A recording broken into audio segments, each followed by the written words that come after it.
இப்போ சாதியவாதிகள்லாம் என்னை இவர் பொதுவான தலைவர் கிடையாது, இவர் தலித்து அப்படின்னு ஒதுக்கி முத்திர கொத்த பார்க்குறான். இந்த தலித்துகளிலே இருக்கிறவன்லாம் எங்களெல்லாம் தலித்துன்னு சொல்லக்கூடாது, திருமாவளவன் பறையன் அப்படின்னு முத்திர கொத்த பார்க்குறான்.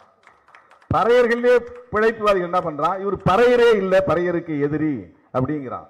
இதெல்லாம் ஏன் சொல்கிறான்னா, நான் பெரியாரின் பிள்ளையாக இருப்பது தான் காரணம். நான் திமுகவை ஆதரிக்கிறேன்னா அதுக்கு திமுகவோட இருந்து நம்ம பதவிக்கு வரலாங்கிறதுக்காக இல்லை. நான் பெரியார் பாசறையில் பயின்றவன் என்பதனால் திமுகவை நான் ஆதரிக்கிறேன், அவ்வளவுதான். Very simple.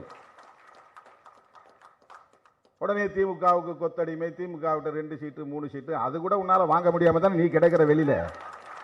ஒரே ஒரு கவுன்சிலர் சீட்ல கூட உன்னால ஜெயிக்க முடியலையே, அதுல என்ன பெருமை?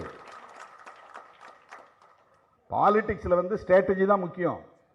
யாரோடு கூட்டணி சேரணும், எப்படி வெற்றி பெறணும், எப்படி அதிகாரத்தை பகிர்ந்து கொள்ளணும் அப்படிங்கறதான் ஸ்ட்ராட்டஜி. அந்த அடிப்படையில் தான் இன்னைக்கு தமிழ்நாட்டு அரசியல் வரலாற்றில், ஏன் தென்னிந்திய அரசியல் வரலாற்றில் இதுவரையில் நிகழ்த்த முடியாத சாதனையை விடுதலை சிறுத்தைகள் கட்சி நிகழ்த்தி இருக்கிறது. திராவிட முன்னேற்ற கழகத்தோடும் திராவிடர் கழகத்தோடும் இணைந்து பணியாற்றிய சூழலில் இந்த அதிகாரத்துக்காக நாங்கள் பணியாற்றல. இப்போ கூட ஐயா அவர்கள் இந்த ஒரு புத்தகத்தை பிடிக்கும்போது, பிடிங்க 3வது குழல் சும்மா இருக்கக்கூடாது பிடிங்க அப்படின்னாரு. அதை உரிமையோடு சொல்றாரு, அந்த உணர்வோடு சொல்றாரு. இன்னைக்கு தமிழகத்தில் முதுபெரும் தலைவர், மூத்த தலைவர், அவர் தான் இன்னைக்கு நம்முடைய திராவிட அரசியலின் மையமா இருக்கிறார். அவர் மனப்பூர்வமாக விடுதலை சிறுத்தைகளை 3வது குழல் என்று சொல்லுகிறார் என்றால் எந்த எதிர்பார்ப்பும் கிடையாது. என்னை திருப்திப்படுத்த வேண்டும் என்கிற தேவை அவருக்கு கிடையாது. கருத்தியல் அடிப்படையிலே அவர் திருமாவளவனையும் விடுதலை சிறுத்தைகளையும் முழுமையாக புரிந்திருக்கிறார், உணர்ந்திருக்கிறார், ஏற்றுக்கொண்டிருக்கிறார். அதுதான் முக்கியம்.